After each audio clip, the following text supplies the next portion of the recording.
Tenali Rama season 2 के episode 65 में दिखाया जाता है कि जब तथाचार्य उस सुरंग में फंस जाते हैं तब वो पंडित रामकृष्ण से मदद मांगते हैं और धनी मनी उन्हें वापस पीछे की ओर खींच लेते हैं और तथाचार्य से कहते हैं कि पहले वो आगे जाएंगे, परंतु स्वर्ण आभूषण पहनने की वजह से वो भी उस सुरंग में फंस जाते हैं। तब पंडित रामकृष्ण तथाचार्य से कहते हैं कि यही तो परीक्षा है, अर्थात लालच की परीक्षा, और तथाचार्य से कहते हैं कि वो सुरंग के उस पार तभी आ पाएंगे जब वो स्वर्ण आभूषण को त्याग देंगे।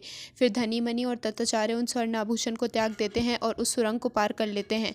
फिर वो सभी लोग स्वर्ण उद्यान पहुंच जाते हैं। वहां धनी मनी और तथाचार्य फल खाते हैं और पंडित रामकृष्ण को भी फल खाने को कहते हैं, परंतु पंडित रामकृष्ण तथाचार्य को कहते हैं कि वो तब तक कुछ भी नहीं खाएंगे जब तक वो लक्षम्मा के प्राण को नहीं बचा लेते। फिर वो पूरे उद्यान को देखते हैं परंतु उन्हें कहीं पर भी रक्त पुष्प नहीं मिलता। तब पंडित रामकृष्ण को एक पहेली मिलती है जिसका उत्तर था चांदनी रात, अर्थात रक्त पुष्प रात में ही दिखाई देता है। तब पंडित रामकृष्ण बहुत चिंतित हो जाते हैं क्योंकि सुबह तक पंडित रामकृष्ण को रक्त पुष्प लेकर विजयनगर किसी भी तरह पहुंचना ही है। विजयनगर में ये दिखाया जाता है कि वैद्यराज अम्मा और शारदा को कहते हैं कि लक्षम्मा के प्राण कभी भी निकल सकते हैं। अब देखना ये है कि क्या पंडित रामकृष्ण रक्त पुष्प लेकर सही समय पर विजयनगर पहुंच पाएंगे या नहीं। तेनालीरामा सीजन 2 के और भी एपिसोड्स के बारे में जानने के लिए मेरे चैनल को सब्सक्राइब कर लेना और वीडियो को लाइक भी कर देना।